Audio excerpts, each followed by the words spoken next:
बार मैं जरा गौरांग सर का एक टेक ले लेता हूँ। शरद, 1 मिनट के लिए रहिएगा हमारे साथ, आपसे खबरों वाले शेयर्स भी समझनी है हमको। गौरांग सर, एक बार टाइटन पे आपका व्यू पॉइंट है। तो डिस्पोजेबल इनकम का बड़ा हिस्सा है, और अब डिस्पोजेबल भी क्या, अब तो आप ये समझ लीजिए कि टाइटन ने अपनी बैंडविड्थ इतनी बड़ी कर ली है। वॉचेस भी हैं, एनक के भी हैं, ज्वेलरी भी है, और छोटे मोटे कारोबार के अंदर और भी उतर रहा है अभी तो एक बार आपका टेक चाहिए सर टाइटन पे। टाइटन का बिजनेस अपडेट स्क्रीन पर आएगा सर। धन्यवाद डिम्पी, आपका सभी को प्रणाम और शुभ प्रभात हमारे तरफ से। तो डिम्पी, निरंतर इन्होंने अधिग्रहण भी किए हैं कंपनियों के। कुछ समय पहले आपको याद होगा, कैरेट लेन नाम की कंपनी का अधिग्रहण किया था इस टाइटन कंपनी ने, और उससे और बाकी अन्य कंपनी, हाल ही में और एक कंपनी का अधिग्रहण किया था। काफी लंबे समय से हमारी खरीदारी की राय रही है टाइटन कंपनी के ऊपर, और जो भी अलग अलग कारोबार है इनके, और जो भी नए कारोबार का अधिग्रहण किया है, उसका अगर हम समीकरण करते हैं बुनियादी तर्क के आधार पर, तो धीरे धीरे करके योगदान आपको बढ़ते हुए नजर आएगा। और अगर आप हमें लक्ष्य की बात करते हैं, तो लक्ष्यांक के रूप में लंबी अवधि के लिए 4000 के पार के लक्ष्यांक निर्धारित किए हैं। और ये जो 3200 के आसपास का स्तर हम फिलहाल देख रहे हैं, 3200 3300 के आसपास का, यहाँ से नीचे के तरफ के दायरे काफी सीमित लगते हैं डिम्पी। तो रिस्क रिवॉर्ड काफी फेवरेबल लग रहा है, बशर्ते कि आपका नजरिया लंबी अवधि का। बैंक भी आज खबरों में है और एक बार गौरांग जी आपसे इस पे राय जानना चाहेंगे। देखिए काफी अंडर परफॉर्मर रहा है ये, और साथ ही साथ एक जो न्यूज की सबको इंतजार था वो था मैनेजमेंट चेंज। अब कंपनी की तरफ से इंटरिम जो एमडी और सीईओ है उसकी नियुक्ति की खबर आई है अगले 3 महीने के लिए। कैसे देख रहे हैं गौरांग जी, क्या यहाँ पे कोई टर्न अराउंड स्टोरी बन रही है या फिर बन सकती है? क्योंकि अब तक तो इस कंपनी ने नतीजों के लिहाज से काफ़ी निराश किया है, और सभी ब्रोकरेजेस ये मानते हैं कि शायद इस बार बॉटम आउट होगा, शायद इस बार बॉटम आउट होगा। आपकी क्या एनालिसिस है बंधन बैंक पे, और आप क्या राय रखते हैं यहाँ पे? आपको भी शुभ प्रभात गुड सृष्टि जी मॉर्निंग। अपनी तरफ से। तो पहले तो अनिवार्य होगा डिस्क्लोजर देने के लिए, बुनियादी तर्क के आधार पर बंधन बैंक पर हमारी काफी लंबे समय से खरीदारी की राय रही है। और सिर्फ घोष साहब के रिटायरमेंट होने का या फिर इस्तीफा देना ही नहीं, अगर आप नतीजों पर भी नजर डालेंगे, तो दोनों तरफ के नतीजे देखने मिलते हैं बंधन बैंक में। तो कुछ तिमाहियों में बहुत ही शानदार नतीजे, और उसके बाद के तिमाही के नतीजों में उतने ही निराशाजनक। अ, जब घोष साहब के रिटायरमेंट या इस्तीफे की बात आई थी, तब 200 के पार चल रहा था, और 180 के आसपास के जा करके इसके दाम थमे थे, शेयर के दाम, और फिर ऊपर के तरफ के दायरे।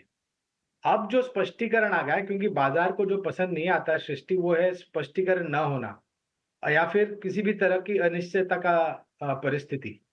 अब ये सब दूर हो गया है, तो हमें लग रहा है कि थोड़ी बहुत स्थिरता आनी चाहिए जहां तक मैनेजमेंट का प्रश्न उठता है।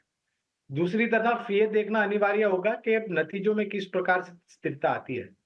फिलहाल जो नतीजे हमने देखे हैं और जो भी खबरें आई हैं, उसके आधार पर 230 तक के लक्ष्यांक निर्धारित किए हैं। नए व्यक्ति के चयन के बाद अगर परिस्थिति में और नतीजों में सुधार होता है, तो उसी तरीके से ये लक्ष्यांक को हम ऊपर की तरफ लेके जाएंगे। गौरांग सर, बजट पर अब नजर है। 10 सत्र दूर है बजट, और एक खबर आई आशियाना हाउसिंग को लेकर, और हमें मान के चल रहे हैं और आप भी इत्तेफाक रखेंगे कि सरकार का जो फोकस है बजट हाउसिंग पर, हाउसिंग फॉर ऑल, ये कोई शॉर्ट टर्म थीम नहीं है, लंबे समय तक फोकस बना रहेगा। अच्छा, आशियाना को लेकर एक खबर ये आई है कि ये झारखंड में ग्रुप हाउसिंग प्रोजेक्ट डेवलप करेगी, जो कि सेलेबल जो एरिया है वो है करीब करीब 4.25 लाख वर्ग फुट का। आशियाना हाउसिंग ये कंपनी कैसी लग रही है सर आपको? और एक काम और कीजिएगा, बजट से जोड़ के एक और कोई शेयर बताइए हाउसिंग वाला सेगमेंट से, जहां पर आपकी नजर है। अभिषेक, जब शपथ ग्रहण समारोह के बाद पहले ही दिन माननीय प्रधानमंत्री जी ने अपना कार्यकाल संभाला, तो पहले ही दिन उन्होंने 3 करोड़ ग्रामीण आवास घर बनाने के लिए जो प्रस्ताव था, उस पे हस्ताक्षर किए। और बहुत ही स्पष्ट रूप से काफी समय से सरकार के तरफ से ग्रामीण आवास योजना, ग्रामीण सड़क योजना, affordable housing, housing for all, इस सभी तरह के प्रयास चल रहे हैं और काफी जमीनी स्तर पर काम भी हुआ है। अब आशियाना हाउसिंग पर तो विशेष रूप में टिप्पणी नहीं करेंगे क्योंकि कवरेज नहीं है, लेकिन जो भी कंपनी अफोर्डेबल हाउसिंग या फिर हाउसिंग फॉर ऑल या फिर खास करके जो ग्रामीण आवास योजना में सरकार की सहायता करती है और जमीनी स्तर पर इस कार्यक्रम को आगे बढ़ाते हुए सफलता मिलती है, तो जाहिर है उन सब कंपनियों पर आपकी नजर होनी चाहिए। अगर हाउसिंग क्षेत्र से या फिर हाउसिंग फाइनेंस जिसे हम एचएफसी कहते हैं, वहां से दो कंपनियां हमारी खरीदारी की सूची पर है। एक है एलआईसी हाउसिंग और दूसरी है कैनफिन होम्स। और हमारा मानना ये भी है कि अफोर्डेबल हाउसिंग जो है वो केवल मात्र टायर 2 टायर 3 सिटीज तक सीमित नहीं रहेगा। बड़े शहरों में भी जो बाहर के इलाके हैं वहां पर भी मेरे ख्याल से आपको काफी गतिविधि इस पर होती हुई दिखाई देगी। पर फोकस बने रहेगा। गुरांग सर से भी एक क्वेश्चन है मेरा। गुरांग सर, पेटीएम आपको ठीक लग रहा है क्या इन लेवल्स पे? पेटीएम, मैं थोड़ा लॉन्ग टर्म व्यू रखना चाहता हूँ पेटीएम पे, सर आपका टेक चाहिए। बहुत सारी चीजें हुई है डिम्पी इस कंपनी को लेकर के, और अब थोड़ी बहुत स्थिरता और फिर भी खबरों के आधार पर ज्यादा हरकत में आता है ये। मैं उम्मीद करता हूं कि स्थिरता आ जाए जहां तक कामकाज को लेकर के स्पष्टीकरण है। पहले खरीदारी की राय थी, फिर बिकवाली की राय, और फिलहाल जो एक अभी नई रिपोर्ट निकाली है तो बने रहने की राय है अगर आपका निवेश है तो।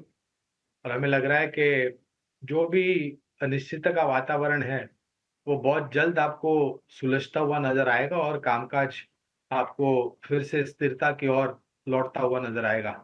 तो अगर आपका निवेश है तो बने रहे। के पास चलता हूँ गुरांग सर। एक दो चीज़ें जरा आपसे समझनी थी मार्केट के इस हिसाब से। इसी सेगमेंट के अंदर ही सर, ये रेलवे काउंटर्स के अंदर बने रहें क्या टिल इलेक्शंस तक?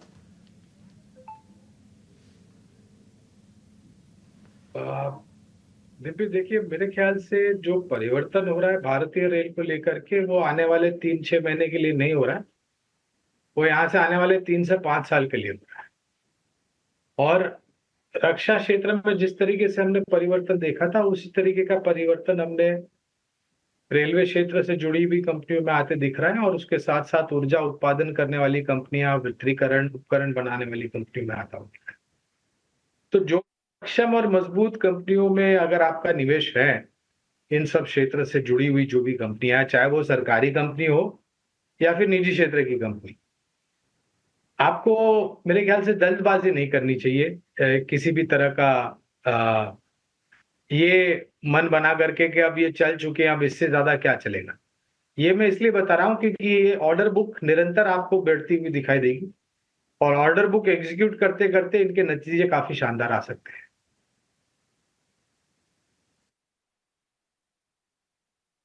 ठीक है गुरांग सर, फिर लगे हाथ एक और चीज़ भी बता दीजिए। एक सेगमेंट आपसे और पता कर लेता हूँ, वो है शुगर स्टॉक। आप इस पर बुलिश है ना?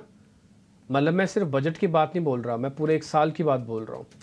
साल या 1.5 साल 2 साल ऐसे समझ लो आप। बजट तो मेरे लिए सिर्फ एक पड़ाव होगा, मैं तो इनके बिजनेस के बदलाव को देख रहा हूँ।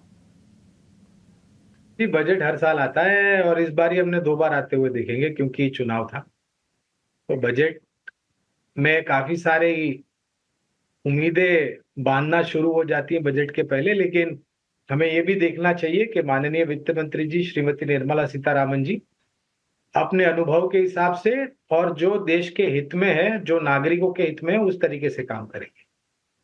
तो बजट को ध्यान में रखते हुए मैं तो कभी विकल्प ऐसे देता नहीं हूं, लेकिन हाँ, क्षेत्र जो चीनी का आपने पूछा है प्रश्न, ये पहले तो कवरेज कोई विशेष नहीं, इसलिए टिप्पणी नहीं करूंगा कंपनी स्पेसिफिक, लेकिन बहुत ही अंतर था गन्ने के दाम में और चीनी के दाम में।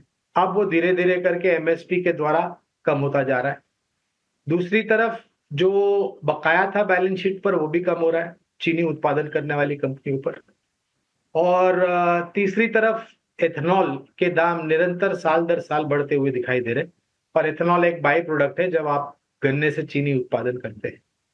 तो अगर नीतियों के आधार पर ज्यादा दखल अंदाजी सरकार की तरफ से नहीं हुई तो ये क्षेत्र काफी अच्छा कर सकता है। टाइटन काफ़ी फैंसी स्टॉक रहा है, लोगों को काफ़ी पसंद भी आता है और बिजनेस को लेकर कोई दिक्कत नहीं है, लेकिन चूंकि चला बहुत था और अपडेट थोड़े थोड़े कमज़ोर कुछ आए हैं, इसके चलते आज हम देख रहे हैं कि 3.5% ये गिरा हुआ है। अगर हम 6 महीने में भी देखेंगे तो बाजार के हिसाब से अंडर परफॉर्म किया है। टाइटन में क्या करें सर? क्या थोड़ा सा और नीचे आए तो क्या टाइटन में बाय के मौके बनते हैं 3,000 रुपए के आसपास? अभिषेक, थोड़ा सा और तो फिर इंतजार ही करते रह जाएंगे आप मेरे ख्याल से, क्योंकि वो थोड़ा सा और की कोई सीमा नहीं होती अभिषेक। और एक तिमाही के नतीजे कारोबार को लेकर के जो घोषणा मैनेजमेंट ने की है, वो कोई कारण या वजह नहीं होनी चाहिए आपके लंबी अवधि के निवेश में किसी भी तरह का बिकवाली का परिवर्तन करने की सोच या समझदारा रखने की। दूसरी बात, जैसे हमने पहले बताया, 4,000 पार के लक्ष्यांक है टाइटन के पर, और हमें लग रहा है कि जिस तरीके से जो भी कारोबार इनके पास है और जो भी कारोबार का अधिग्रहण किया है, उससे सक्षम रूप से चारों तरफ से योगदान बैलेंस शीट पर आने की पूरी संभावना है। तो एक तिमाही के कारोबार को लेकर के अगर कुछ टिप्पणियां मैनेजमेंट ने सीमित मात्रा में नीचे के तरफ करी है, तो वो मेरे ख्याल से छोटी अवधि के लिए होती है। लंबी अवधि के लिए हमारी खरीदारी की राय टाइटन कंपनी पर है और 4,000 पार के लक्ष्यांक है। सर, अगर हम बैंकों के डिपॉजिट ग्रोथ की बात करें तो निराश किया है बड़े बैंकों ने भी और मिड कैप साइज के बैंकों ने भी, चाहे वो बीओबी हो, सिंड हो, एचडीएफसी बैंक का तो हम हाल देख ही चुके हैं। आप जरा ये बताइए कि बैंकिंग में करना क्या है और कितनी बड़ी ये चिंता है डिपॉजिट ग्रोथ को लेकर, लोन ग्रोथ को लेकर, जो गाइडेंस के हिसाब से या फिर उम्मीद से जो कमजोर आंकड़े आए हैं? तो पहले तो ऋण की मांग यहां से निरंतर बढ़ेगी अभिषेक, इसमें कोई दो राय नहीं। कुछ बैंक ने थोड़ी बहुत सीमित मात्रा में नीचे के तरफ के डिपॉजिट्स को लेकर के आंकड़े दर्शाए और कुछ ने उम्मीद से जो अनुमान था उससे बेहतर। निरंतर ब्याज दरें पिछले 8 या 9 क्रेडिट पॉलिसी से स्थिर है और अनुमान यह है कि महंगाई दर ने ज्यादा तांडव नहीं मचाया, तो शायद इस साल के अंत तक या अगले साल तक आपको ब्याज दरों में छोटी सी कटौती होती हुई नजर आएगी। और जिस तरीके से कासा रेशियो में और खास करके जिस तरीके से नतीजों में हमने ग्रॉस और नेट एनपी में सुधार दिखा है, प्रोविजनिंग्स फिर से बैलेंस शीट पर लौट करके आ रही, जो कि एक सक्षम चीज है। और हमने ये भी बताया है हमारे चैनल ईटी नाउ स्वदेश पर कि अगर आपका एक पोर्टफोलियो होता है शेयर बाजार में, तो उस पोर्टफोलियो का एक महत्वपूर्ण अंग जो है वो वित्तीय क्षेत्र यानी कि बैंकिंग और मजबूत एनबीएफसीज होना अनिवार्य है। और हमें तो लग रहा है कि अगर देश की अर्थव्यवस्था आगे बढ़ेगी तो वित्तीय क्षेत्र का योगदान बहुत ही महत्वपूर्ण होगा, और उसी तर्क के आधार पर हम ये राय दे रहे हैं कि एक बहुत ही अहम हिस्सा आपके पोर्टफोलियो का वित्तीय क्षेत्र होना चाहिए। राय लेने की कोशिश करते हैं। गौरांग सर, बंसल वायर अगर आप देखें अच्छी लिस्टिंग हुई है, कोई विशेष टिप्पणी आप अगर कुछ नजरिया रखते हो तो जरूर शेयर करें। तो धन्यवाद प्रशांत जी आपका, और आप सभी को प्रणाम और शुभ प्रभात हमारे तरफ से। मुझे याद नहीं आ रहा है कि कवरेज निकाली थी कि नहीं हमने आईपीओ नोट द्वारा, लेकिन इतना बिल्कुल कह सकता हूं जो कंपनी के बारे में जानकारी हमारे पास है और जो मैनेजमेंट अभी अपने कामकाज को लेकर के टिप्पणियां कर रही थी।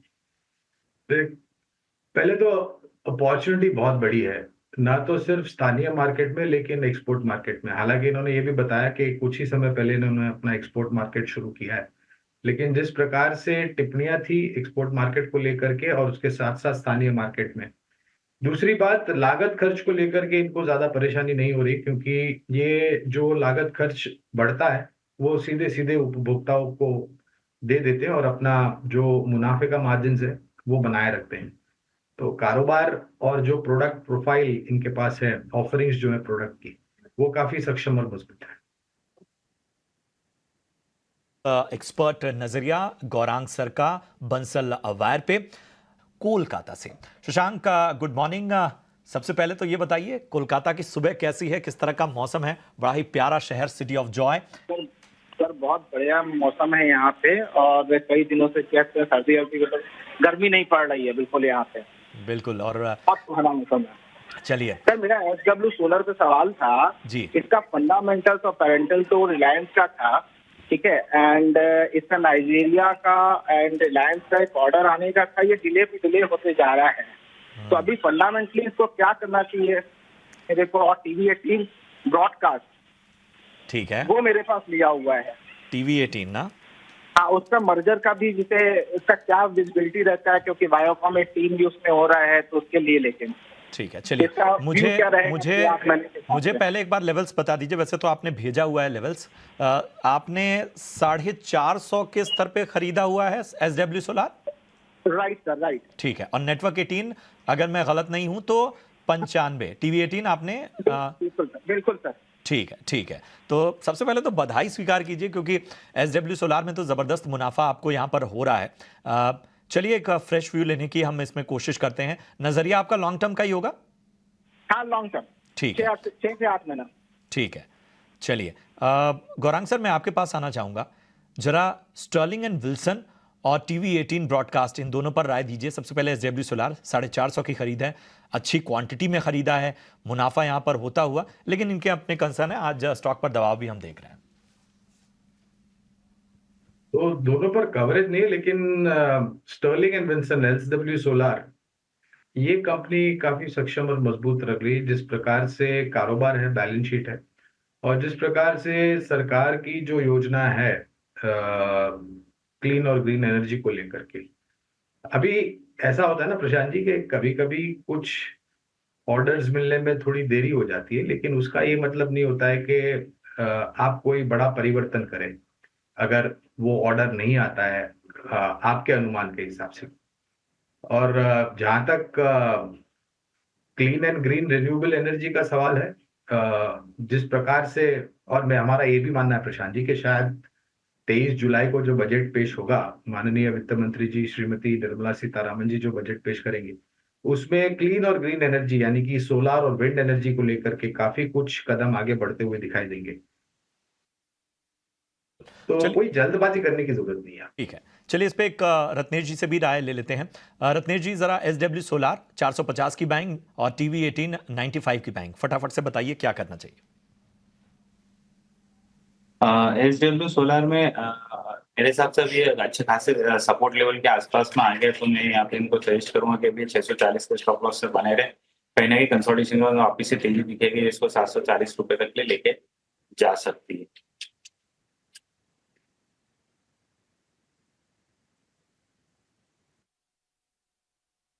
जोड़ते हैं, हमारे साथ सतीश शाह जुड़ चुके हैं अहमदाबाद से। सतीश जी नमस्कार, बताइए क्या है आपका सवाल? अब मेरा सवाल ये था कि मेरे को वो एरोफ्लेक्स का इंजीनियरिंग इंडस्ट्री है, उसके शेयर थे जी एरोफ्लेक्स इंडस्ट्रीज जी बिल्कुल 1850 है, वो आईपीओ में लगे थे, बराबर है। तो इसके लिए अभी क्या करने का है इन्वेस्ट के लिए? जी बिल्कुल, और आप लंबे समय के लिए इसे होल्ड कर सकते हैं या थोड़े शॉर्ट टर्म के लिए आप देख रहे हैं अभी इसे? 6-12 महीना तक तो रोक सकते हैं। ठीक है, बिल्कुल। इस सवाल के गौरांग जी मैं आपके पास आना चाहूँगा। तो सीधे लिस्टिंग पर ये शेयर से इनकी होल्डिंग है, अभी वहाँ से काफ़ी गिरता हुआ नज़र आ रहा है, क्या लगता है यहाँ पर और इसमें थोड़ा फंडामेंटली कुछ पॉजिटिविटी नज़र आ रही है? इसके ऊपर तो कवरेज भी नहीं है और ना ही हमने कोई आईपीओ नोट निकाली थी, इसलिए विशेष रूप में हम टिप्पणी नहीं कर पाएंगे। लेकिन अगर इनको अपने निवेश को लेकर के थोड़ी चिंता है और अगर ये परिवर्तन करना चाहते हैं, अगर परिवर्तन इनके मन में ऐसी इच्छा है, तो दो विकल्प इनके सामने रखना चाहूंगा। निजी क्षेत्र की दो छोटी बैंक है, फेडरल बैंक और IDFC फर्स्ट बैंक, ये चाहे तो ये परिवर्तन कर सकते हैं। जी की राय, फेडरल बैंक या IDFC फर्स्ट एक ऑल्टरनेट अगर आप सोल्यूशन ढूंढते हैं तो। लेकिन रत्नेश जी मैं आपके पास आना चाहूँगा सेम स्टॉक के लिए। एरोफ्लेक्स लिस्टिंग से खरीदारी की, वहाँ से शायद कुछ 20% गिरता हुआ नज़र आ रहा है। चार्ट्स पर क्या लग रहा है यहाँ पर? वैसे तो काफ़ी समय से कंसोलिडेशन नज़र आ रहा है, थोड़ा नीचे टूटा भी है, यहाँ पर थोड़ी सी वापस से रिकवरी नज़र आती है या फिर कंसोलिडेट ही होता हुआ नज़र आ रहा है? एरोफ्लेक्स नई लिस्टिंग बहुत ज्यादा चार्ट नहीं मेरे पास में, पर अभी ये जो आ गया है थोड़ा सा, जो आपने कहा है कंसोलिडेशन चल रहा है, ये अपने महत्वपूर्ण सपोर्ट लेवल के आसपास में आ चुका है यहाँ पे 148 रुपए। तो मेरा तो सजेशन ये रहेगा इनको कि 142 रुपए का एक स्टॉप लॉस लगा है इसमें। अभी बहुत जल्दी तेजी की कहीं उम्मीद नहीं है, 165-170 के आसपास में आए तो वहां पे निकलने की चेष्टा करें, 140 रुपए का स्टॉप लॉस लगा है। ठीक है, तो ये है सलाह एरोफ्लेक्स इंडस्ट्रीज पर। थोड़ी बढ़त आए तो निकलने की कोशिश कीजिए स्टॉक से। शिवराज जी हैं हमारे साथ, अगले दर्शक फोन लाइन से जुड़े हैं। शिवराज जी, कहाँ से बोल रहे हैं आप और किस स्टॉक पर सवाल है आपका? मैं अहमदाबाद से बोल रहा हूँ और मेरा गुजरात पीपावाव पोर्ट में 215 पे 200 क्वांटिटी बाय है। इसमें लॉन्ग टर्म मेरा नजरिया है। कब लिया था आपने ये? मैंने 1 महीने पहले लिया था। ओके। गौरांग जी, इन्होंने गुजरात पीपावाव 1 महीने पहले ही लिया है और जब ये स्टॉक टूट रहा था वहां पर इन्होंने एंट्री लेने की कोशिश की है 215 के भाव पर। आपका क्या नजरिया बन रहा है स्टॉक में, क्योंकि इनका जो ये लॉन्ग टर्म के लिए स्टॉक को होल्ड कर सकते हैं कि खरीद के काफी पास ये स्टॉक कारोबार कर रहा है, तो सजेशन क्या देंगे? गुजरात पीपावाव सही सिलेक्शन है लॉन्ग टर्म के लिए या फिर कुछ बदलाव करना चाहिए इन्हें? कोई और स्टॉक इनको सुझाएंगे आप? गुजरात पीपावाव पर एक समय पर कवरेज थी, लेकिन फिर हमारे लक्ष्यांक आने के बाद मेरे ख्याल से हमने कवरेज निकाल दी है, तो फिलहाल कवरेज नहीं। लेकिन अगर ये पोर्ट और लॉजिस्टिक क्षेत्र से जुड़ी हुई कंपनियों में निवेश करना चाहते हैं तो मेरे ख्याल से पिछले साल एक कंपनी का आईपीओ आया था जिसका नाम था JSW इंफ्रा। यहाँ पर हमने आईपीओ नोट द्वारा लंबी अवधि के लिए निवेश की राय दी थी और फिर आईपीओ के स्तर से जिस प्रकार से कंपनी के मैनेजमेंट ने अपने कारोबार को लेकर के टिप्पणियां की है और कारोबार विस्तार योजनाएं जो है वो सामने रखी हैं, उसको देखते हुए हमें लग रहा है कि इस क्षेत्र में अगर निवेश करना है, यानी कि पोर्ट और लॉजिस्टिक कंटेनर लॉजिस्टिक क्षेत्र में, तो JSW इंफ्रा एक बेहतर विकल्प होगा। ये राय मैं आईपीओ नोट को आधार बना करके आपको दे रहा हूं।